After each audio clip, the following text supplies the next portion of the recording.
Last class में हमने पढ़ ली थी कंडक्टेंस,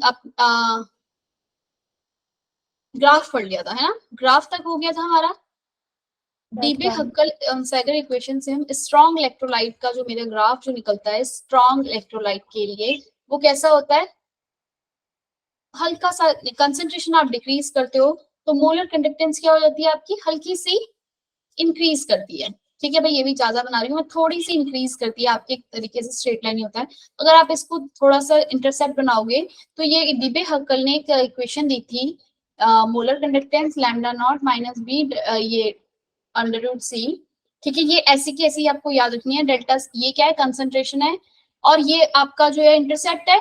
इंटरसेप्ट वैल्यू क्या निकल कर दे रही है आपको? Infinite dilution. इनफाइनाइट डाइल्यूशन मतलब बच्चे क्या? जब कंसंट्रेशन आपने बिल्कुल लो कर दी, बात समझ में? जब आपने कंसंट्रेशन को बिल्कुल लो कर दिया है तो जो आपकी कंडक्टेंस निकली है वो क्या है आपकी? लिमिटिंग मोलर कंडक्टेंस बोलते हैं इसको। क्या टर्म यूज करते हैं इसके लिए? Limiting molar conductance. कब? जब आपकी क्या हो गई है? एकदम इनफाइनाइट डाइल्यूशन हो गया है। भाई एक बात बताओ मुझे, अगर मैं कंसंट्रेशन बिल्कुल जीरो कर दूंगी तो उसके अंदर आयंस रहेंगे? कंसंट्रेशन जीरो करना मतलब आयन ही नहीं होना, और आयन ही नहीं होंगे तो उसमें कंडक्टेंस कहां से आएगी? बोलो भाई, हाँ या ना? तो इस वैल्यू को कभी मैं कैलकुलेट कर सकती हूँ? नहीं कर सकती। मुझे किससे निकालना पड़ेगा? ग्राफ के थ्रू निकाला मैंने इसको। और ये कैसे क्या है? ये इनफाइनाइट डाइल्यूशन, मतलब कि जब आपने कंसंट्रेशन बिल्कुल ही बहुत ही कम कर दिया है। तब इनफाइनाइट डाइल्यूशन पे मैंने क्यों किया, क्यों जरूरत पड़ी भी? क्योंकि इनफाइनाइट डाइल्यूशन पे सपोज आपका ये HCl है ना, इनफाइनाइट डाइल्यूशन पे क्या हो जाएगा? ये H+ आयन अपना अलग घूमे और क्लोराइड आयन अपना अलग घूम रहे हैं। बात समझ में आ गई? H+ बिल्कुल अलग हो गया, इसका इसके साथ कोई रिलेशन नहीं है, कोई आपका रेजिस्टेंस नहीं है। जितना आपकी इसकी कंडक्टेंस है वो किसकी वजह से आ रही है? H+ आयन की जो इनफाइनाइट डाइल्यूशन पे जो कंडक्टेंस है वो, और क्लोराइड आयन की जो कंडक्टेंस है उसकी वजह से आपकी टोटल कंडक्टेंस निकल रही है। मोलर कंडक्टेंस किसकी? HCl की। सपोज यहाँ पे अगर मेरा एल्यूमिनियम सल्फेट लिखा होता बच्चे, एल्यूमिनियम सल्फेट, एल्यूमिनियम 2 SO4 3 होता है एल्यूमिनियम सल्फेट का, तो ये इक्वल टू में क्या होता? एल्यूमिनियम के कितने हैं? 2 है ना, और सल्फेट के कितने मॉलिक्यूल्स हैं? 3। 3 सल्फेट के हो गए, तो जो सल्फेट की कंडक्टेंस होती है वो और एल्यूमिनियम, इन दोनों के मिला के क्या बन जाती है? एल्यूमिनियम सल्फेट की कंडक्टेंस निकल जाती है, हाँ या ना भाई? इनफाइनाइट डाइल्यूशन अगर मैं करूँ तो। बात समझ में आई क्या है?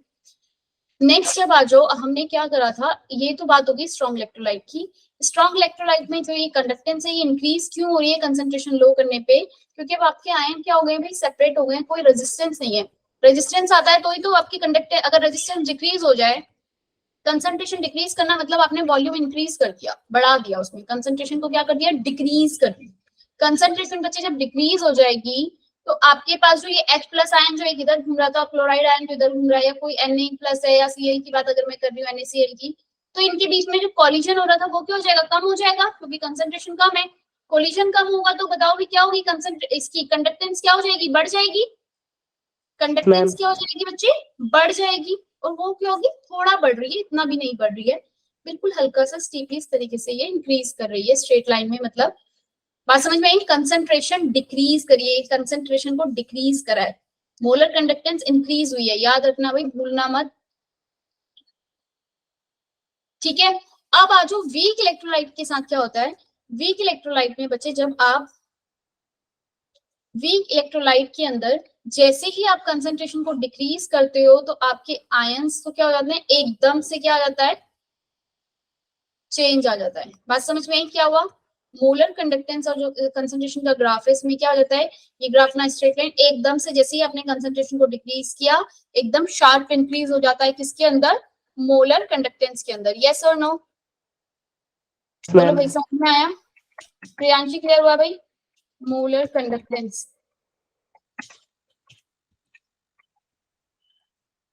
आपकी क्या हो गई? एकदम से इंक्रीज हो गई। ये क्वेश्चन आपके एग्जाम में भी आता है कि एक थोड़ा थोड़ा किसमें होता है, या डीबे हक्कल ऑनसाइडर किसके लिए वैलिड है, और आपका एकदम इंक्रीज जो होता है उसमें क्यों हो रहा है, या किसमें एकदम इंक्रीज हो जाता है। और स्ट्रॉन्ग याद रखना है, स्ट्रॉन्ग इलेक्ट्रोलाइट में धीरे धीरे इंक्रीज होगी आपकी मोलर कंडक्टेंस, लेकिन वीक इलेक्ट्रोलाइट के अंदर क्या होती है? एकदम से क्या कर जाती है? इंक्रीज कर जाती है। बात समझ में आई? एकदम से इंक्रीज कर जाएगी, आपकी जो मोलर कंडक्टेंस है वो क्या कर जाएगी, एकदम से शार्पली इंक्रीज कर जाती है। ठीक है भाई, बोलो भाई समझ में आया। मोलैरिटी क्या हो गई भाई, डिक्रीज हो गई। डाइल्यूशन के कारण क्या होता है, आपकी मोलैरिटी जो होती है वो क्या कर जाती है।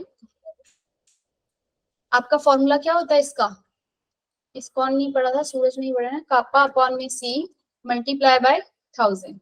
जैसे ही आपने कंसंट्रेशन को कम किया, कंसंट्रेशन को क्या किया, स्ट्रॉन्ग इलेक्ट्रोलाइट में तो बच्चे क्या हो रहा है कि एच जो HCl था वो जितना ब्रेक होना था उतना ब्रेक हो गया, H प्लस क्लोराइड आयन निकले बाहर। बात समझ में आई। और अब ये आयन जो है नहीं निकाल सकता भाई, पूरा का पूरा वो कंप्लीट डिसोशिएट पहले ही हो गया, और निकाल सकता है नहीं निकाल सकता। कंसंट्रेशन डिक्रीज करोगे तो ये मोलर कंडक्टिविटी क्या हो जाएगी अपनी, इंक्रीज करेगी ना। लेकिन यहाँ पर स्ट्रॉन्ग इलेक्ट्रोलाइट में इसके डिक्रीज करने से भी कोई फायदा नहीं हो रहा है।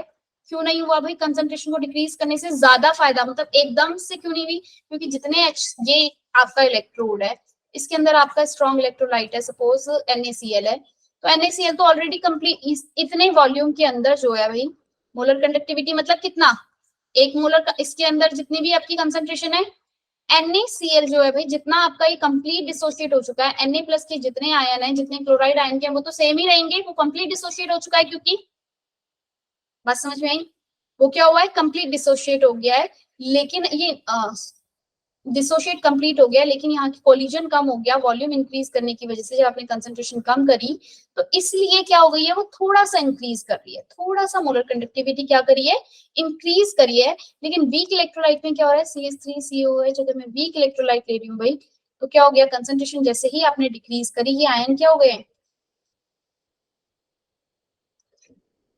ये क्या हो गया, एक तो कोलिजन भी कम हो गया और दूसरा क्या हो गई है, इनका जो डिनोमिनेट, ये कंसंट्रेशन जैसे ही डिक्रीज करेगी तो मोलर कंडक्टिविटी क्या कर जाती है, शार्पली एकदम से इंक्रीज कर जाती है। बात समझ में आ गई, हाँ या ना।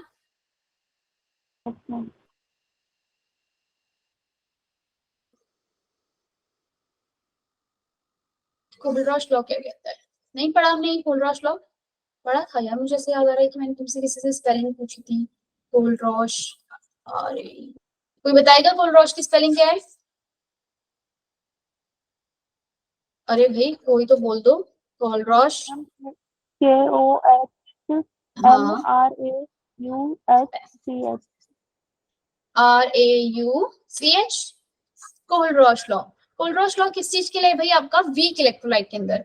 आप स्ट्रॉन्ग इलेक्ट्रोलाइट के अंदर तो भाई निकाल सकते हो इनफाइनाइट डायरेक्शन में वैल्यू, हाँ या ना। इनफाइनाइट डायरेक्शन जैसे आपने क्या वैल्यू फाइंड आउट कर लेते हो कि क्या होगी, वो डीबे-हक्केल ऑन-साइडर थ्योरी से। लेकिन अगर आपको CH3COOH का इनफाइनाइट डाइल्यूशन पे निकालना है कि वैल्यू क्या होगी, ये वैल्यू तो आप नहीं निकाल सकते हो, तो ये किसकी हेल्प से निकालोगे आप, कोलरॉश लॉ ने क्या बोला भाई, ये इनफाइनाइट डाइल्यूशन पे हर आयन जो है अपना वो क्या दे रहा है, एक अपनी मोलर कंडक्टेंस दे रहा है हर आयन की, जैसे H प्लस की एक है, क्लोराइड की एक है, सपोज जैसे ये HCl है तो इसकी अपना एक कंट्रीब्यूशन H प्लस का रहेगा और एक कंट्रीब्यूशन किसका रहेगा, क्लोराइड आयन का। बात समझ में आई, किस क्या बोला कोलरॉश ने कि एट इनफाइनाइट डाइल्यूशन ईच ये जो आपका जो इलेक्ट्रोलाइट है ये क्या करेगा, अपनी एक इररिस्पेक्टिव ऑफ वो किसी का, ये H प्लस जो है वो किसी का भी हो, अगर ये H2SO4 का भी है तो ये वैल्यू दोनों में क्या रहेगी, सेम ही रहेगी, वो किसी भी उससे आया हो। ठीक है भाई, स्टेटमेंट अभी दिखाती हूँ मैं, बात समझ में आई। पहले क्या बोल रहा है कोलरॉश लॉ कि एक infinite eight infinite dilution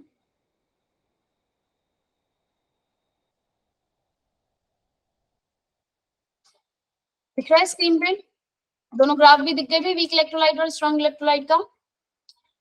Kohlrausch law देखो भाई क्या कह रहा है, at infinite dilution when dissociation is complete each ion make a definite contribution, हर एक आयन जो है, जैसे कि अगर ये HCl है तो HCl में दो आयन्स हैं H प्लस और Cl, हर आयन का एक अपना डेफिनेट कंट्रीब्यूशन है।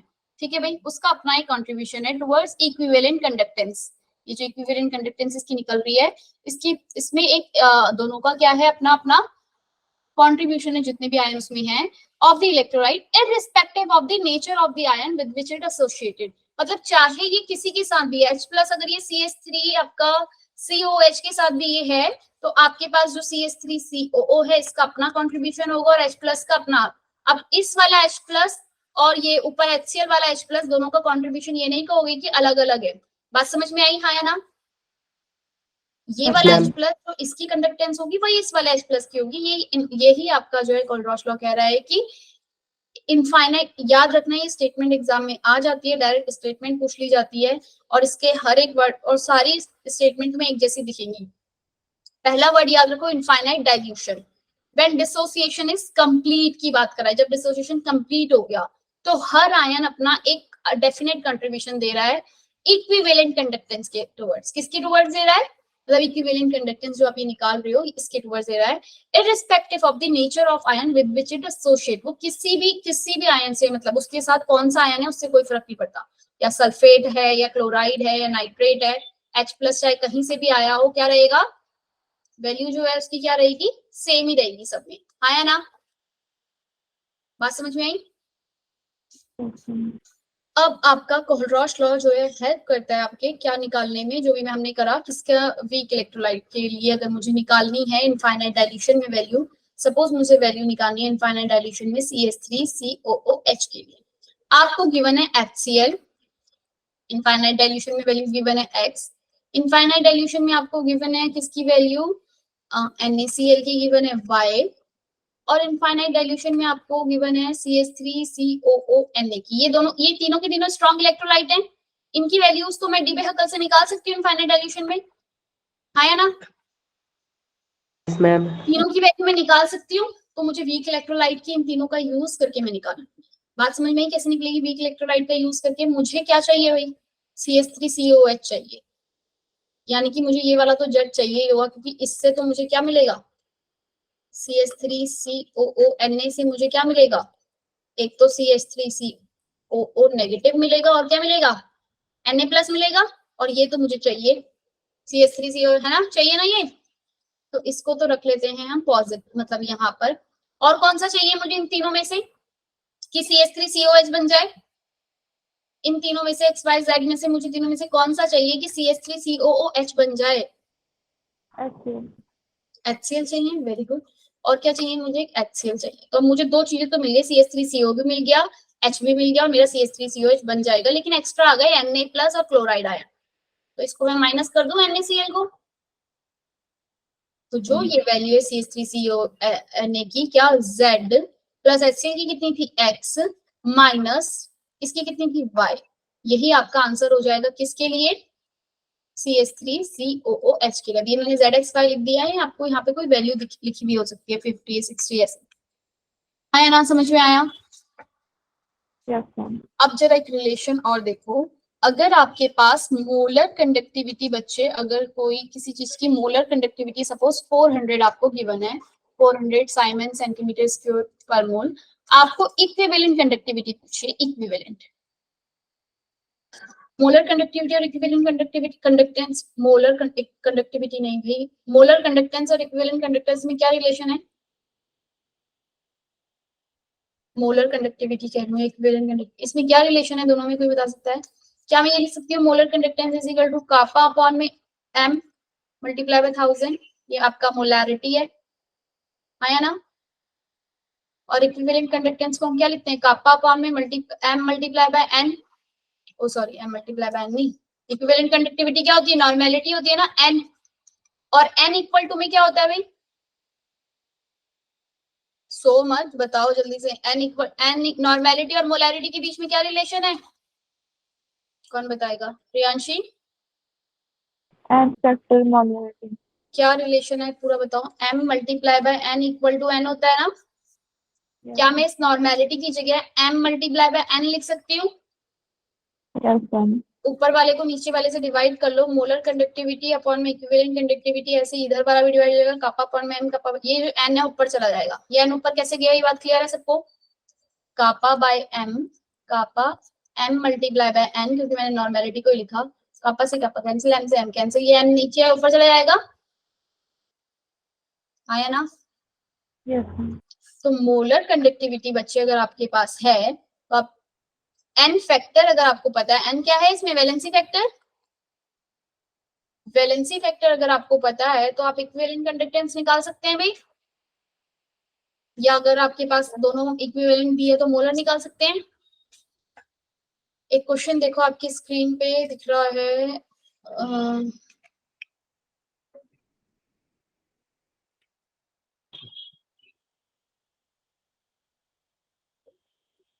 Question number 18। क्वेश्चन नंबर 18 को देखो जरा ध्यान से, क्या कह रहा है ये, ऑक्सैलिक एसिड के लिए आपको निकालना है, यानी कि ये दिख रहा है पेन आपको, H2C2O4 के लिए आपको निकालना है। बात समझ में आई? ध्यान से देखना क्वेश्चन, H2C2O4 के लिए आपको निकालना है। गिवन क्या क्या है आपको, इक्विवेलेंट कंडक्टेंस गिवन है Na2C2O4 की, और पूछा उसने मुझसे मोलर कंडक्टेंस है, दिख रहा है आपको, एम दिख रहा है क्लियर भाई, जूम करूं और अब दिख रहा होगा।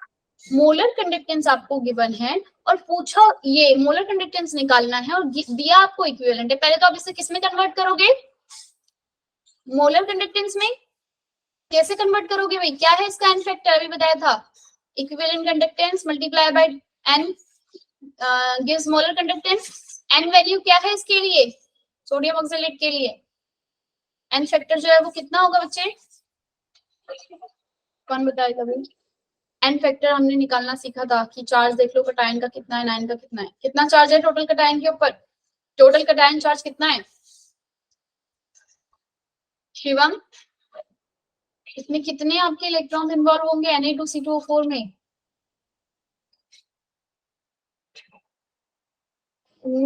2C2O4, यानी कि Na पॉजिटिव 2 है, या फिर आप कह लो C2O4 2 नेगेटिव 1, Na के 2 है ना, तो यानी कि इसका एन फैक्टर क्या हो गया, पॉजिटिव चार्ज इस पे 2 है, तो यानी कि एन फैक्टर कितना हो गया 2। तो क्या मैं इसकी वो निकाल सकती हूँ, मोलर कंडक्टेंस निकाल सकती हूँ, 400 मल्टीप्लाई बाय 2 800 आ जाएगा। H2SO4 का तो ऑलरेडी मोलर कंडक्टेंस ही गिवन है, ठीक है, क्योंकि आपने कैसे पता गया, ये यूनिट देख रहे हो पीछे पर मोल रखी है, इसमें सेंटीमीटर स्क्वायर पर इक्विवेलेंट लिखा है, इसको भी कन्वर्ट करोगे आप किसमें, मोलर कंडक्टेंस में। इसके लिए भी एन की वैल्यू कितनी आएगी, सो मत शिवम, एन की वैल्यू कितनी आएगी सोडियम सल्फेट के लिए, बोलो हाँ 2 आएगी। 2 आएगी। सीमांशी तुम कहाँ थी भाई, 450 को भी मल्टीप्लाई करोगे आप किससे, 2 से, क्या आएगा आपका यहाँ पे 900। अब आपको 100 निकालना किसके लिए, ऑक्सैलिक एसिड के लिए। बच्चे अगर आप ध्यान से देखो, ऑक्सैलिक एसिड का अगर मुझे निकालना है इसमें, तो मुझे क्या क्या चाहिए ऑक्सैलिक एसिड निकालने के लिए, H2 चाहिए और C2O4 चाहिए। H2 आपको किससे मिल रहा है, आपका H2SO4 से मिल रहा है, तो जो भी आपकी H2SO4 की है उसको तो रखो पहले, और क्या चाहिए आपको, C2O4 चाहिए। C2O4 की कितनी है यहाँ पर, Na2C2O4 यहाँ से मिल रहा है मुझे, यानी कि मैं क्या रख लूं, मोलर कंडक्टेंस ऑफ किसकी, सोडियम सल्फ इसकी, सोडियम ऑक्सैलेट की, Na2C2O4, यही चाहिए था मुझे। C2O4 भी मिल गया, H2 भी मिल गया, मेरे को इन सोडियम और इन दोनों को हटाना है, तो क्या कर दूंगी, Na2SO4 से आपको क्या कर दूंगी, इसको माइनस कर दोगे।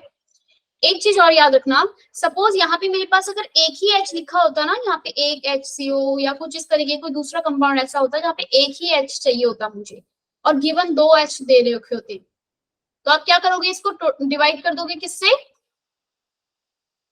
2 से। बात समझ में आई? आपको एक ही चाहिए होगा तो आप दूसरे वाले को क्या कर दोगे, डिवाइड कर दोगे।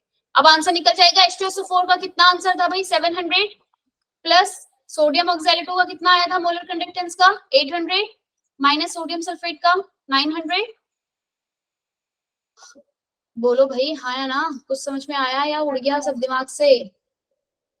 बैटरी स्टार्ट करते हैं अब, ये समझ में आ गया हो तो। अल्फा की वैल्यू के बारे में बात करी थी हमने, नहीं, एक पॉइंट छूट गया बच्चे। अगर आपके पास अल्फा वैल्यू, अगर आप अल्फा निकालना हो भाई, CH3COG कंप्लीट डिसोसिएशन नहीं होता ना आपका, ये कुछ ही पार्ट इसका डिसोसिएट होता है, ये हमने पहले पढ़ा, ये सी रहता है इनिशियली, ये 0, आफ्टर सम टाइम ये C माइनस सी अल्फा हो जाएगा, ये C अल्फा प्रोड्यूस, ये C अल्फा प्रोड्यूस। के की वैल्यू फाइंड आउट करते हो तो क्या करते हो, C alpha square 1 minus alpha, याद है, भूल गए? अगर मुझे डिग्री ऑफ डिसोसिएशन निकालना है, डिग्री ऑफ डिसोसिएशन, तो इसका एक फॉर्मूला है मोलर कंडक्टेंस से निकालने का, क्या, इनफाइनाइट डाइल्यूशन पे जो आपकी मोलर कंडक्टेंस है वो, और ये मोलर कंडक्टेंस जो आपने कापा से निकाली है, इन दोनों का रेशियो, मोलर कंडक्टेंस किसी एक पर्टिकुलर जो आपने उस पे निकाली है वो कंसंट्रेशन पे, और इनफाइनाइट डाइल्यूशन पे जब आपने मोलर कंडक्टेंस निकाली है डिवाइडेड में ये दोनों आपको, इन दोनों का रेशियो जो होता है वो क्या होता है आपका, डिग्री ऑफ डिसोसिएशन। बात समझ में आई? डिग्री ऑफ डिसोसिएशन क्या है करके बोलो भाई हाँ या ना। एक क्वेश्चन देखो आपकी स्क्रीन पे, लिखती हूँ मैं, ध्यान से देखना ये क्वेश्चन। द कंडक्टिविटी, आपके एग्जाम में इसी तरीके के क्वेश्चन आएंगे भाई, कि आपसे डिग्री ऑफ डिसोसिएशन पूछेंगे, अल्फा पूछ लेंगे, और आपको कंडक्टिविटी गिवन होगी, इनफाइनाइट डाइल्यूशन वाली वैल्यू भी गिवन हो सकती है। द कंडक्टिविटी ऑफ 0.001028 मोल पर litre acetic acid is 4.95 into 10 की पावर माइनस का 5 साइमन्स पर सेंटीमीटर। ये क्या दिया, इसकी कंडक्टिविटी दी है। कंडक्टिविटी को हम एक और नाम बोलते हैं स्पेसिफिक कंडक्टेंस। ठीक है भाई, कंडक्टिविटी का एक और नाम क्या होता है, मैंने बोला था ना कि स्पेसिफिक वर्ड बताऊंगी। स्पेसिफिक कंडक्टेंस क्या है आपका, कहीं आपका स्पेसिफिक कंडक्टेंस ही लिखा हो सकता है, ये क्या है आपका कंडक्टिविटी, जिसको हम किससे डिनोट करते हैं भाई, शिवांशी किससे डिनोट करते हैं, शिवांशी भी शांत है आज। Calculate its dissociation constant, dissociation constant आपको कैलकुलेट करना है। कैलकुलेट इट्स डिसोसिएशन कांस्टेंट, भाई इजी क्वेश्चन है ये, इजीली हो जाएंगे, सिर्फ आपके फॉर्मूला बेस्ड है क्वेश्चन में, आपको जो गिवन है वो देखना है और कहाँ क्या निकालना है दिख जाएगा। अगर आपका इनफाइनाइट डाइल्यूशन में जो एसिटिक एसिड है इसकी वैल्यू गिवन है कितनी भाई, 390.5, ये आपको गिवन है इसकी इनफाइनाइट डाइल्यूशन में। ठीक है भाई, साइमन डिस्क्राइब पर पूछा क्या है उसने मुझसे, alpha calculate is dissociation constant. Dissociation constant माने बच्चे के, कैसे निकलता है ये, C alpha square 1 minus alpha. Concentration तो मेरे पास है, यानी कि मुझे क्या निकालने की जरूरत है बच्चे, अल्फा वैल्यू, है ना शिवम, मुझे क्या निकालना है बच्चे, अल्फा की वैल्यू मुझे फाइंड आउट करनी है। अल्फा की वैल्यू मैं कैसे फाइंड आउट करूंगी, आपके पास कंडक्टिविटी है, कापा की वैल्यू गिवन है, कंडक्टिविटी कितनी गिवन है 4.95, कैसे निकलेगा भाई। अगर मैं फास्ट पढ़ा रही हूँ तो मुझे बता देना रोशनी प्लीज। ठीक है बच्चे, ना समझ में आए तो पूछ लेना, तुम ही हो, तुम नहीं पढ़ा रही हो। ठीक है प्रियांशी, मैम कापा, अगर आपके पास इस कापा की वैल्यू आपको गिवन है कि आपके पास ये रिलेशन है, आप ये निकाल सकते हो भाई, मोलर कंडक्टेंस निकाल सकते हो। क्या होता है मोलर कंडक्टेंस आपका, कापा अपॉन में सी मल्टीप्लाई बाय 1000। कापा की वैल्यू उसने मुझे गिवन के 4.95 इंटू 10 की पावर माइनस 5 दे रखी है। कंसंट्रेशन की वैल्यू भी दी है 0.001028 मल्टीप्लाई बाय 1000। निकाल सकते हो भाई, मोलर कंडक्टेंस इसलिए निकल जाएगा। यहाँ पे थोड़ा कैलकुलेशन टफ है, लेकिन आपके एग्जाम में जो आएगी ना वो इजी हो। ठीक है, मोलर कंडक्टेंस आपकी वैल्यू जो है बच्चे क्या निकल कर आएगी, 48.15 आ रही है साइमन सेंटीमीटर स्क्वायर पर मोल। क्लियर हुआ, इसमें किसी को डाउट की कैसे आया, क्लियर है ना, ये पिछली क्लास में हुआ है, मोलर कंडक्टेंस तो बताया था भाई, आई थिंक क्वेश्चन भी किया होगा। मोलर कंडक्टेंस आपकी निकल गई है, मुझे अल्फा की वैल्यू निकालनी है। क्या होता है मोलर कंडक्टेंस अपॉन में इनफाइनाइट डाइल्यूशन में, इनफाइनाइट डाइल्यूशन इसकी 48.15 गिवन है, इनफाइनाइट डाइल्यूशन पे कितना गिवन है 390.5 गिवन था, इन दोनों को आपस में डिवाइड करोगे 0.1233 आ रहा है, तो अल्फा की वैल्यू आपके पास आ गई। एक बार अल्फा आ गया तो आप निकाल सकते हो डिसोसिएशन कांस्टेंट के ए 0.001028 था, सी अल्फा स्क्वायर कितना 0.1233 मल्टीप्लाई बाय 0.1233 और 1 माइनस 0.1233 आया ना। थोड़ा सा कैलकुलेशन इसमें लंबी हो गई है, लेकिन आपके जो एग्जाम में आएगी ना वो सही आएगी, आप कर पाओगे। ठीक है, थोड़ा बहुत तो ये पॉइंट जो है इसे 0.12 कर दिया, इसको भी 0.12 ले लिया, इसको 0.0010 करके ऐसे करके ले लिया, इस तरीके से आपको करना पड़ेगा। ठीक है, 1.78 10 की पावर माइनस 5 मोल पर लीटर आपका डिसोसिएशन कांस्टेंट की वैल्यू आ गई। ठीक है भाई, क्लियर है ये क्वेश्चन कैसे करने हैं आपको प्रियांशी, इजी थे ये क्वेश्चन, कोई प्रॉब्लम नहीं है ना भाई। मैम अब आ जाओ हम बैटरीज वाला पार्ट करते हैं। अभी तक हमने अपनी पूरे इसके अंदर बहुत सारी चीजें पढ़ ली, इलेक्ट्रोलाइटिक सेल पढ़ लिया, केमिकल आपको जो भी रहते हैं सेल वो पढ़े। अब इनका यूज कहाँ हमारे डेली लाइफ में होता है वो देखते हैं और कैसे यूज करते हैं। हमने पढ़े ना गैल्वेनिक सेल, हमने इलेक्ट्रिसिटी से करंट भी बना, केमिकल एनर्जी से करंट बना लिया, करंट से हमने देख लिया भाई कि इलेक्ट्रिसिटी हम केमिकल रिएक्शन जो करवाते हैं वो क्या होता है। इलेक्ट्रोलाइसिस में पढ़ा था ना हमने एनोड पे क्या हो रहा है, कैथोड पे क्या हो रहा है। बैटरीज को हमने दो पार्ट्स में डिवाइड किया है, बैटरीज को किसमें डिवाइडेड किया, दो पार्ट्स में। दो पार्ट क्या, प्राइमरी बैटरी और सेकेंडरी बैटरी। प्राइमरी बैटरी मतलब कि क्या, जो एक बार यूज हो जाती है उनको दोबारा से हम क्या नहीं कर सकते, रीयूज नहीं कर सकते। एक बार रिएक्शन कंप्लीट हुई, हमने उनसे यूज ले लिया, वोल्टेज ले ली, खत्म। उसके बाद वो डेड हो गई, उसके बाद मैं उसे दोबारा यूज नहीं कर सकती। That is primary battery. Secondary battery वो जिनका मैं दोबारा से यूज कर, मतलब उसको रिचार्ज करती हूँ, जैसे हम इन्वर्टर देखते हैं रिचार्ज करते हैं, फोन की बैटरी हो गई, हम उसे दोबारा क्या करते हैं, रिचार्ज करते हैं, है ना। Yes, ma'am. ma'am. तो वो हो गई आपकी क्या, सेकेंडरी बैटरी। प्राइमरी बैटरी जो होती है और सेकेंडरी बैटरी, प्राइमरी बैटरी के अंदर आपका आती है ड्राई सेल और एक मर्करी बैटरी, जो हमारे सिलेबस में भी है यहाँ पे। मर्करी बैटरी जो है, ड्राई सेल को हम लेक्लेंचे भी बोलते हैं, लेक्लेंचे, ठीक है। सेकेंडरी बैटरी के अंदर हम पढ़ेंगे लेड स्टोरेज और निकल कैडमियम बैटरी। इसकी सिर्फ आपको रिएक्शन देखनी है, फंक्शनिंग नहीं देखनी है, निकल कैडमियम। और हो गई हमारी क्या, फ्यूल सेल। फ्यूल सेल एक अलग वो है, फ्यूल सेल जो होती है वो क्या होती है, एक अलग बैटरी होती है, उसके बारे में पढ़ेंगे भी, पहले इन दोनों के बारे में सुन लेते हैं।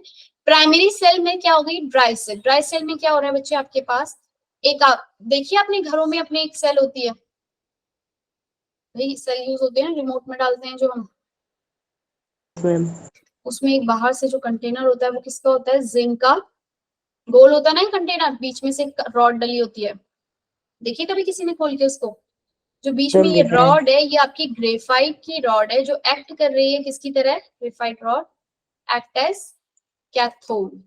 किसकी तरह काम करती है ये, कैथोड की तरह, और ठीक है। जो ये बीच में आपकी, और ये कैथोड रोड जिस, ये यहाँ पे जो यहाँ पे इसके सॉल्यूशन रखा हुआ है, सॉल्यूशन मतलब पेस्ट बना के रखा हुआ है, किस चीज का, MnO2 का, MnO2 और कार्बन का, ठीक है। MnO2 और कार्बन का इसमें पेस्ट है, MnO2 और कार्बन का पेस्ट है। नेक्स्ट आ जाओ इस पूरे इसके अंदर, सॉल्यूशन के अंदर यहाँ पर आपका क्या बना है, पेस्ट बना हुआ है इलेक्ट्रोलाइट, जिसे हम बोलते हैं इलेक्ट्रोलाइट। चाहिए होता है ना हमें, एक रॉड होता है, एक इलेक्ट्रोलाइट होता है सॉल्यूशन के अंदर, एक कैथोड होता है, एनोड होता है। तो जो एनोड की तरह ये जो कंटेनर है आपका, ये जो आपका कंटेनर बना हुआ है बच्चे, ये किसकी तरह काम कर रहा है आपका, एनोड की तरह। जो जिंक कंटेनर जो है आपका, वो किसकी तरह काम कर रहा है, जिंक कंटेनर एनोड की तरह काम कर रहा है। ग्रेफाइट रॉड काम कर रही है कैथोड की तरह, याद रखना एग्जाम में पूछ लिया जाता है। और इलेक्ट्रोलाइट जो है इसके अंदर वो क्या डला हुआ है यहाँ पे, अमोनियम क्लोराइड और जिंक क्लोराइड का पेस्ट बनाकर रखा हुआ है, ठीक है। जिंक क्लोराइड का क्या रखा है, पेस्ट बनाकर इसके अंदर रखा हुआ है। इसलिए इसके अंदर रिएक्शन जो है वो कैसी हो रही है, एनोड पे, एनोड पे क्या हो रहा है देखो, Zn से किसमें कन्वर्ट हो गया, जिंक 2+ में। कहां पर, ये जो आउटसाइड जो आपका यहाँ पे 2 इलेक्ट्रॉन, ठीक है भाई। एनोड की रिएक्शन क्या हो रही है, आप 2-3 बार लिखोगे आपको ये याद हो जाएगी रिएक्शंस। कैथोड पे क्या हो रहा है बच्चे, आपके पास कैथोड पे क्या है, कैथोड की क्या है, MnO2 है, NH4+ है आपका, और आपके पास NH4 से आपका किसमें कन्वर्ट हो रहा है, ये MnA2O3 में कन्वर्ट हो रहा है, और NH3 में। और क्या निकल रहा है आपका इसके साथ, यहाँ पर वाटर जो है बाहर निकल रहा है, ठीक है। आप इसे 2-3 बार लिखोगे तो आपको ये याद हो जाएगी। इस पे इतना ज्यादा वो करने की जरूरत नहीं है कि भाई कैसे याद करना है, क्या करना है, अपने आप पढ़ते पढ़ते आपको याद हो जाएगी, ठीक है। MnO2 से आपका मैग्नीज ऑक्साइड कन्वर्ट हो रहा है किससे, आपका NH4+, ये रिएक्शन है, इसमें 2 इलेक्ट्रॉन इसमें लिया और ये कन्वर्ट हो गया इसमें। यहाँ पर रिएक्शन के अंदर ये याद रखना है कि एनोड पे कौन सी हुई है, कैथोड पे कौन सी हुई है, पहली बात ये याद रखनी है। इसकी फाइनल इक्वेशन लिखूंगी तो क्या आएगी, Zn MnO2 NH4+ आयन और Mn2O3 आयन, अब NH3 बाहर, मैम। ठीक है। और क्या निकलेगा यहाँ पे, H2O। इस रिएक्शन में बच्चे जो ये NH3 है ना, ये NH3 और ये जो Zn2+ जो निकला, इसको एक रह गया Zn2+, ये Zn2+ जो बाहर निकल रहा है, ये आपका NH3 से 2 NH3 और क्लोराइड आयन के साथ क्या बना लेता है, कॉम्प्लेक्स फॉर्म कर लेता है, जिसकी वजह से क्या होता है, इसकी कॉम्प्लेक्स फॉर्म करने की वजह से क्या होता है भाई, यहाँ पर आपका जो ये जो सेल है, ये क्या हो गया, एक बार यूज हो गई, कॉम्प्लेक्स बन गया, जो बाहर प्रोडक्ट निकल रहे हैं वो क्या बन गए, कॉम्प्लेक्स में चेंज हो गए। उसके बाद दोबारा आप इसे क्या नहीं कर सकते, रीयूज नहीं कर सकते, बोलो भाई रोशनी, ठीक है। इसे हम दोबारा से रीयूज नहीं कर सकते। एक बार Zn ये भी बन गया Zn2+, अमोनिया क्लोराइड जो है आपका क्या हुआ, इसके साथ कॉम्प्लेक्स फॉर्म हो गया। यहाँ पे ये रिएक्शन जो है एक बार कॉम्प्लेक्स फॉर्म हो गया, दोबारा प्राइमरी सेल मतलब कि क्या रीयूज नहीं हो सकती ना। जो आपके यहाँ पे Zn2+ निकला था, अमोनिया था, वो निकल के क्या बना दिया, यहाँ पे कॉम्प्लेक्स बन गया। अब दोबारा आप इसे रिचार्ज करना चाहो तो नहीं कर सकते, डेड हो गई। उसके बाद एक बार यूज होने के बाद दोबारा Zn से Zn2+ तो नहीं बनेगा, है ना। अरे बोलो भाई, रोशनी सो गई क्या? मैम चलो अब नेक्स्ट हमें पढ़नी है क्या, ये समझ में आ गई। ड्राई सेल भी बोलते हैं इसे, लैक्रेंशियस सेल भी बोलते हैं। इसकी जो वोल्टेज होती है वो 1.25 से 1.5 वोल्ट तक वोल्टेज होती है। कभी कभी एग्जाम में डायरेक्ट क्वेश्चन ही आ जाता है। नेक्स्ट सेल है मरकरी सेल। मरकरी सेल्स होती है आपके छोटे वाले सेल नहीं होते, देखिए गोल वाले जो छोटे वाले सेल होते हैं। मैम मरकरी सेल जो होती है बच्चे, वो कैसी होती है आपकी, वो आपको सिर्फ इसकी रिएक्शन याद रखो भाई। यहाँ पे क्या हो रहा है, आपका जिंक अमलगम जो है ये बाहर, इसके बाहर क्या है, यहाँ पे कंटेनर जो है आपका वो किस चीज का बना हुआ है, जिंक का, जिंक अमेलगम। ये किस में कन्वर्ट हो रहा है आपका, जिंक से जिंक ऑक्साइड में कन्वर्ट हो गया, मतलब Zn2+ में। H2O बाहर। ये सिर्फ रिएक्शन आपको देखनी है क्या है। ये कहां पर हुई है रिएक्शन, एनोड पे। कैथोड पे क्या हो रहा है आपका,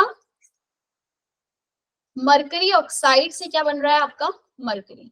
अब जब आप इसकी जो रिएक्शन है ना, बैलेंस ये लिखोगे, इसको बैलेंस कर लेते हैं पहले जरा इक्वेशन को। Hg इस तरफ है, HgO है, तो यहाँ पर 2 OH निकलेंगे बाहर, और ये आपका यहाँ पे यूज हो रहा है H2O। 2 इलेक्ट्रॉन्स भी इसके साथ यूज हो रहे हैं। आप इसको क्या करोगे, बैलेंस करोगे तो आप देखोगे भाई OH से OH कैंसिल हो रहे हैं, कैंसिल हो रहे होंगे भाई, यहाँ पे OH आएगा एक और। ठीक है, आपको ये 2-3 बार लिखोगे तो याद हो जाएगी। इसका कोई वो नहीं है तरीका मतलब याद करने के लिए। ठीक है, जिंक Hg, OH से OH कैंसिल किया, जिंक Hg जो कन्वर्ट हो गया किसमें, जिंक ऑक्साइड में, और HgO मरकरी ऑक्साइड किसमें कन्वर्ट हो गया, मरकरी में। आप इसकी जो फाइनल इक्वेशन है उसको ध्यान रखो, उसको देखो भाई क्या है, बस वो याद रखनी है। मरकरी ऑक्साइड से मरकरी में, जिंक से जिंक ऑक्साइड में हो जाता है। ये आपकी किसकी है, मरकरी सेल की रिएक्शन है। ये सेल की जो वोल्टेज होती है 1.35 वोल्ट होती है, और ये थ्रू आउट दी सेल के थ्रू आउट जब भी इसकी जितनी भी टाइम पीरियड रहता है उस टाइम में पूरे टाइम ये कांस्टेंट रहेगी, क्योंकि यहाँ पे रेजिस्टेंस नहीं होता, क्योंकि आयंस नहीं निकल रहे हैं प्रोडक्ट में। देख रहे हो जो हमने अभी सेल करी थी ड्राई सेल, लैक्रेंशियस सेल, उसमें क्या थे, आयंस निकल रहे थे ना, Zn2+, NH4+, जिसकी वजह से वो वेरी करती है 1.25 से 1.5 वोल्ट तक, और धीरे धीरे डेड होती है। मरकरी सेल एकदम डेड हो जाती है, क्योंकि ये क्या रहती है, इसमें कोई आयन नहीं है, सीधा रिएक्शन हो रही है, प्रोडक्ट बना, जैसे ही खत्म तो खत्म। क्लियर हुई बात, क्वेश्चन आ जाता है एग्जाम में इससे रिलेटेड। ठीक है भाई, कौन सी है जो एकदम डेड हो जाएगी, या कौन सी बेटर है, मरकरी और उसमें से आयंस किस में नहीं निकल रहे, मरकरी में नहीं निकल रहे।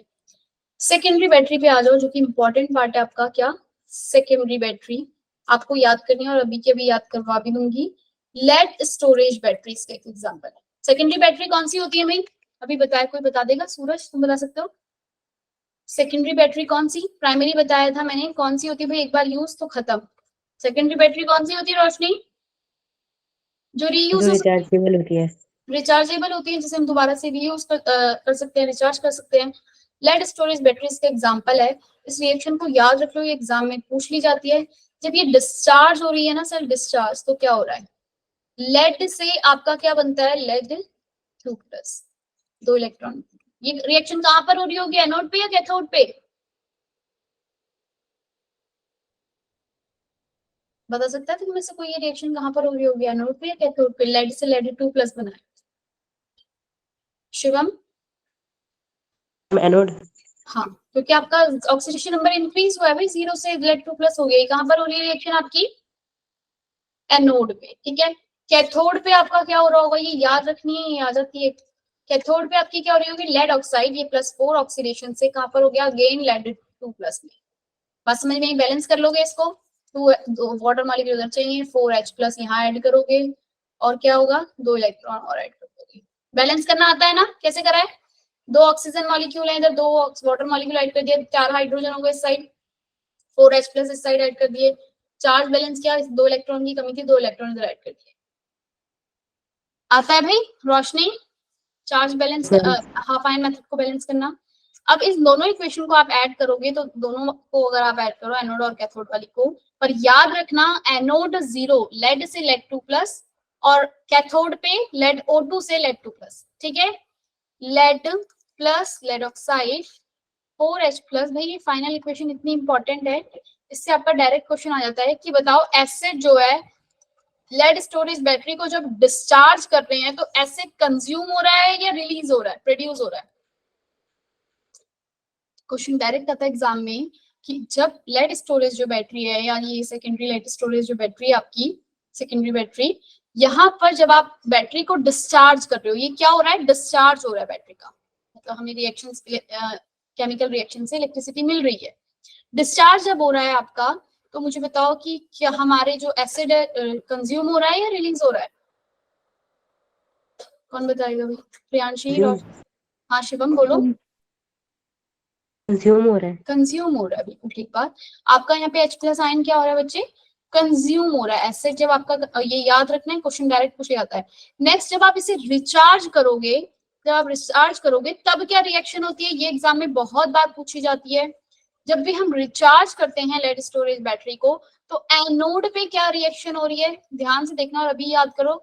वहां पर, यहाँ पे एनोड पे क्या हो रही थी, लेड 2 प्लस से लेड बन रहा था, सॉरी लेड से लेड 2 प्लस बन रहा था एनोड पे। जब रिचार्ज करेंगे तो क्या होगा, लेड 2 प्लस से क्या बनेगा आपका, लेड, यानी कि क्या हुआ है यहाँ पे इसका, एनोड पे क्या हुआ है आपका, रिडक्शन आया ना। रिचार्जिंग के टाइम पे याद रखना, भूलना मत, ना हो तो इक्वेशन लिखकर पहले वाली को याद रखो कि लेड से लेड 2 प्लस बन रहा था एनोड पे, रिचार्ज करेंगे तो ठीक लेड 2 प्लस से लेड बन गया, देख रहे हो, लेड 2 प्लस से क्या बन जाएगा, लेड बन जाएगा, और क्या हो रहा होगा, रिडक्शन आया ना। मैम भाई भूलना मत, एग्जाम के टाइम पे कंफ्यूजन हो जाता है, भूल जाते हैं बच्चे। आपको याद रखना है जो एनोड पे रिडक्शन हो रहा है, लेड 2 प्लस से लेड बन रहा है, और कैथोड पे क्या हो रहा है, कैथोड पे लेड 2 प्लस से क्या बन रहा है, लेड ऑक्साइड बन रहा है। और जब आपका लेड ऑक्साइड बन रहा है तो बच्चे क्या हो रहा है, यहाँ पे इलेक्ट्रॉन्स क्या हो रहे हैं, रिलीज होंगे। बोलो भाई क्या हो रहा है, एनोड कैथोड पे क्या हो रहा है, ऑक्सीडेशन हो रहा है, नहीं हो रहा, 2 प्लस से 4 प्लस में चेंज हो गया, वो ऑक्सीडेशन है या नहीं, समझ में आई क्या हुआ रिएक्शन। कैथोड पे आपका याद रखना क्वेश्चन आ जाता है, कैथोड में क्या पूछते हैं बताओ, कैथोड पे कौन सी रिएक्शन हुई, lead 2 lead O2 oxidation, lead 2 plus 2 lead 2 plus 2 lead O2 oxidation हुआ, या lead 2 plus oxidise to O2 oxidation हुआ, या लेड 2 प्लस से लेड O2 ही दे देंगे रिडक्शन हुआ, या फिर लेड से या लेड बना, इस तरीके से दे देंगे। बात समझ में आई, ध्यान मैम रखोगे कैथोड पे क्या हो रहा है आपका, लेड 2 प्लस से लेड O2 बन रहा है, ऑक्सीडेशन हो रहा है, गलत मत करके आना। और H प्लस आयन क्या हो रहा है रिचार्ज के टाइम पे, ये कब हो रही है आपका, रिचार्जिंग के टाइम पे, और H प्लस क्या हो रहा है आपका, प्रोड्यूस हो रहा है, हाँ या ना, हो जाएगा ma'am lead plus lead O2। अब आ जाओ बच्चे, कोरोजन क्या होता है, पता है भाई, अच्छा एक बैटरी और रह गई इसमें ही, सेकेंडरी बैटरी के अंदर निकल कैडमियम बैटरी, सेकेंडरी बैटरी के अंदर रह गई कौन सी बैटरी, निकल कैडमियम बैटरी। ये बहुत कॉस्टली होती है, इसलिए इसके बारे में, इसकी फंक्शनिंग वगैरह में कुछ नहीं पढ़नी। निकल कैडमियम बैटरी जो है, ये भी सेकेंडरी टाइप है बैटरी का, बस इसकी फाइनल इक्वेशन याद रख लो, कैडमियम प्लस निकल हाइड्रोक्साइड देता है आपको क्या, कैडमियम ऑक्साइड प्लस निकल OH2।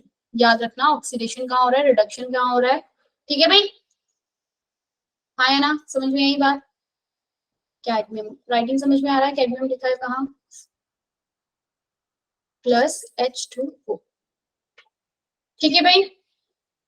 बैलेंस कर लेते हैं इसको, 2 निकल है यहाँ पे और ये है आपके इधर बैलेंस। ये रिएक्शन सेट याद रखनी है, ये कौन सी सेल है, निकल कैडमियम बैटरी, ये सेकेंडरी टाइप है बैटरी का, याद रखना भूलना मत कि निकल कैडमियम एक सेकेंडरी टाइप की बैटरी है, और ये अच्छी बैटरी होती है, मतलब कि ज्यादा पर ये ज्यादा कॉस्टली होती है इसकी मैन्युफैक्चरिंग, तो इसलिए हम इसका यूज नहीं करते हैं, मतलब इसकी हम फंक्शनिंग वगैरह के बारे में नहीं पढ़ रहे हैं। अब आ जाओ इस पे, कोरोजन क्या होता है, कोरोजन पे एनोड पे क्या रिएक्शन हो रही है और कैथोड पे क्या हो रही है,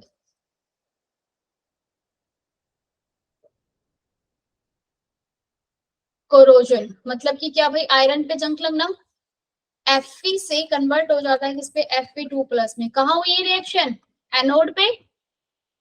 कैथोड पे क्या हो रहा है, O2 जो है, ऑक्सीजन जो है आपका O2 नेगेटिव किसके साथ रिएक्ट कर रहा है, H+ के साथ, और क्या बना दे रहा है, वाटर। ये क्या फॉर्म हो रहा है आपका, यहाँ पे आपका जो जंक जो होता है वो क्या, उसका फॉर्मूला क्या होता है, Fe2O3 और XH2O, यही होता है। एक बार जंक लगा चीज खराब हो जाती है, हाँ या ना। इसको हम किस तरीके से मैम प्रिवेंट कर सकते हैं, उसके ऊपर पेंट लगा के। गैल्वेनाइजेशन क्या होता है पता है, गैल्वेनाइजेशन वर्ड यस क्या है, मैम। क्या होता है गैल्वेनाइजेशन, मैम जिंक की प्लेटिंग की जाती है एंड कोटिंग की जाती है। जिंक की कोटिंग करी जाती है, उसको ही हम क्या बोलते हैं, गैल्वेनाइजेशन। ठीक है भाई, हो जाएगा। एंटी रस्ट सॉल्यूशन में करते हैं forming insoluble phosphate and chromate coating कर देते हैं, जिसकी वजह से हम क्या कर सकते हैं, अपने उसको आयरन को करोड होने से बचा सके। एक सेल और छूट गई, क्या, फ्यूल सेल। और एक और बात, इसके अंदर ये वाला जो लिखा है ना यहाँ पे, निकल कैडमियम के अंदर में मरकरी सेल जो है, उसके अंदर थोड़ा सा कहीं गड़बड़ किया था। जो मैंने लिखवाया है वो ध्यान रखना, ठीक है, वो है सही, वो सही इक्वेशन है।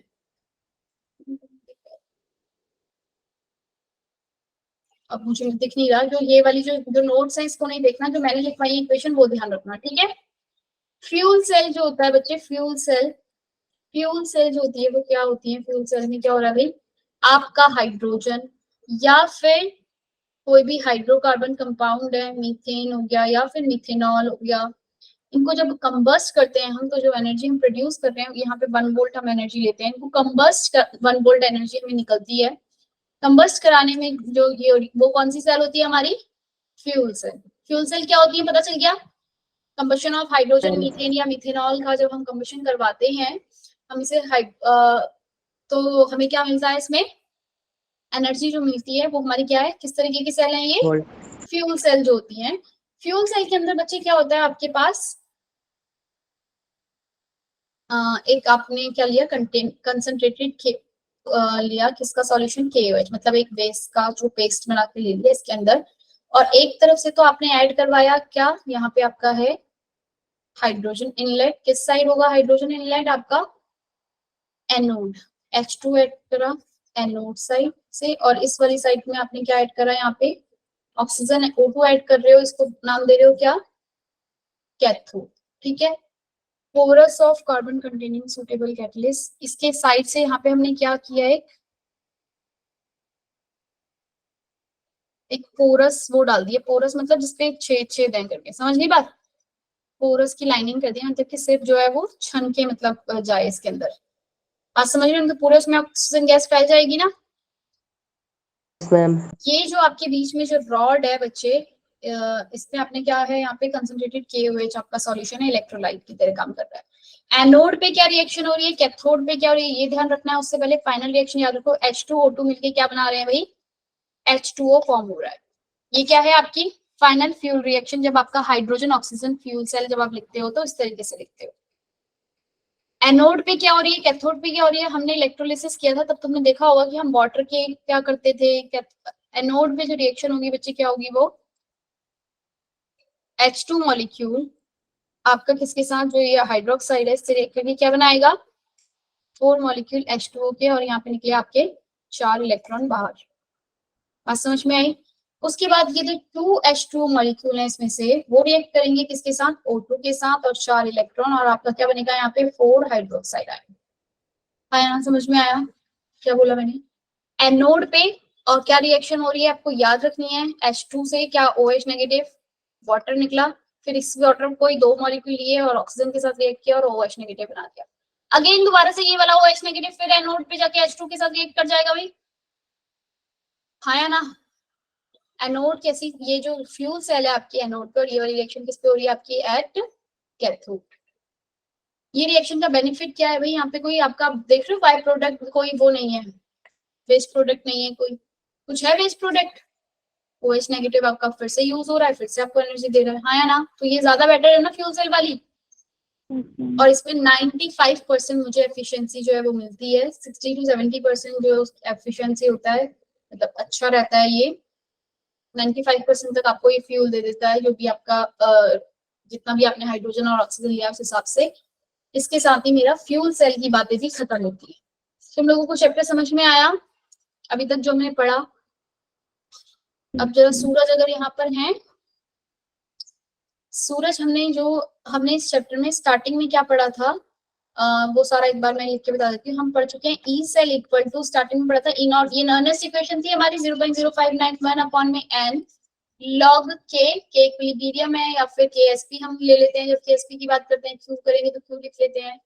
E naught of the cell minus 0.0591 n log anode की कंसंट्रेशन अपॉन में कैथोड की कंसंट्रेशन किया था, हाँ है ना अर्नेस्ट इक्वेशन में।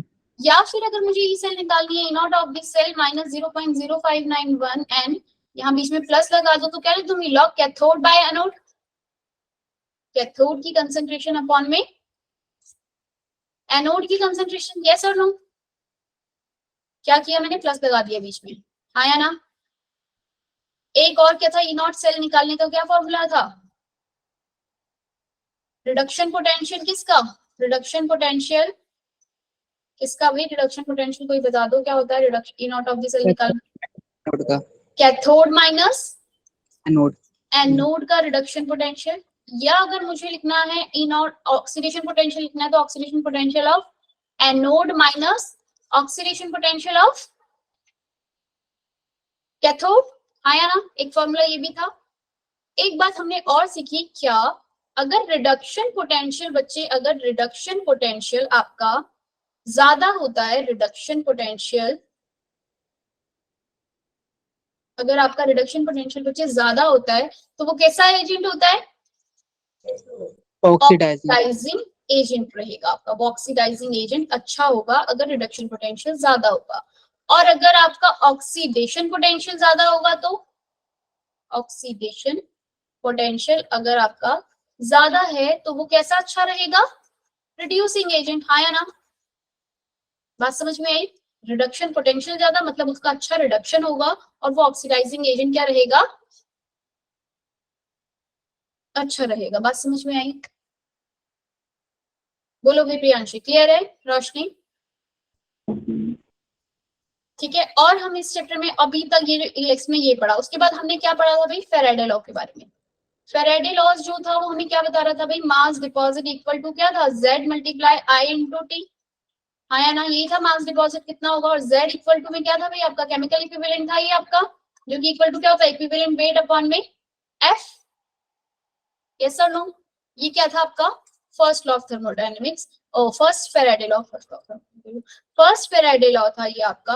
और जो फर्स्ट फेराडे लॉ था वो क्या था, मास डिपॉजिट कितना हुआ आप निकाल सकते हो कि आपने कितना उसमें करंट दिया, कितने टाइम तक दिया, Z equal to E by F होता है। सेकेंड लॉ क्या कह रहा था आपको कि आपका मास डिपॉजिट फर्स्ट वाले में जितना हो रहा है वो अपॉन में क्या, इक्विवेलेंट वेट उसका जितना है वो।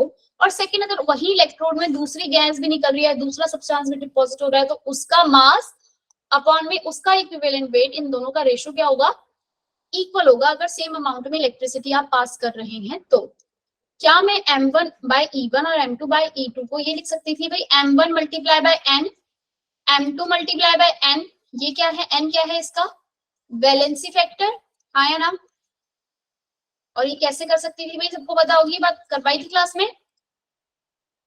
हाँ या ना, तो बोल दो भाई, बताया था ना ये M1 N कैसे आया, नहीं पता, अरे भाई ऐसे मत करो भाई।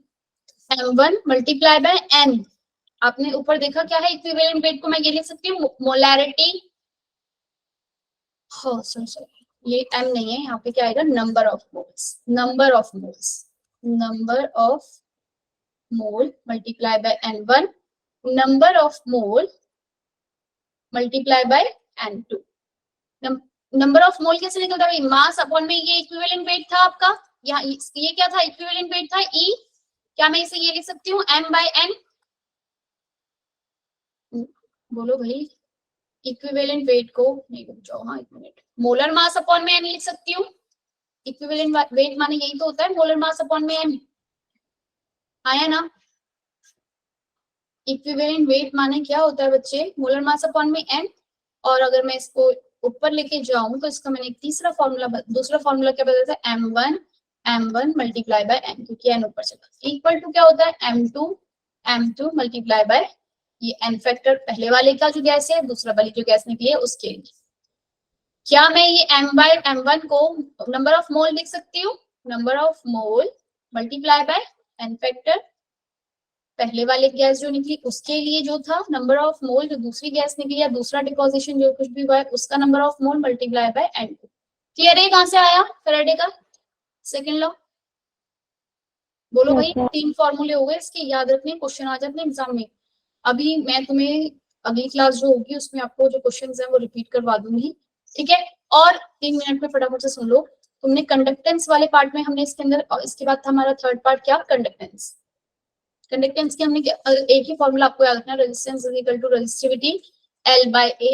बाकी के सारे फॉर्मूले इसी से बन रहे हैं। 1/R आपका क्या होता है, कंडक्टेंस, 1/ρ होता है कंडक्टिविटी, और A/L लिख दूं तो मेरे पास क्या फॉर्मूला निकल के आ जाता है भाई, कंडक्टेंस मल्टीप्लाई इक्वल टू में क्या, कंडक्टिविटी या फिर स्पेसिफिक कंडक्टेंस भी बोलते हैं, अपॉन में क्या, cell constant. Cell constant equal to में क्या होता है भाई, कौन बताएगा? सेल कांस्टेंट माने क्या? अंजलि तुम बता सकती हो, सेल कांस्टेंट माने क्या? शिवम, सेल कांस्टेंट किसे कहते हैं? शिवम, सूरज तुम्हें पता है सेल कांस्टेंट क्या होता है? मेरी आवाज नहीं आ रही क्या तुम लोगों के पास? रोशनी, अभी याद नहीं आ रहा। अरे सामने देखो, क्वेश्चन पे लिखा है, मैंने खुद ही लिख दिया यहाँ पे A/L को। जब मैंने A/L जो आपका ये लिखा था बच्चे, A/L, इसको मैं नीचे डिवाइड में ले गई, यानी कि कंडक्टिविटी क्या होता है ये पता है, सूरज के अलावा सबको तो पता ही होना चाहिए भाई। सेल कांस्टेंट होता है बच्चे L/A, कंडक्टिविटी, यानी कि मैं इसको डिनोट करती हूँ किससे, कापा से। ये इक्वल टू होता है 1/ρ के, ठीक है? कंडक्टेंस मतलब कि क्या, 1/R कंडक्टेंस, इसको मैं G से डिनोट करती हुई होता है 1/R। समझ में आई बात?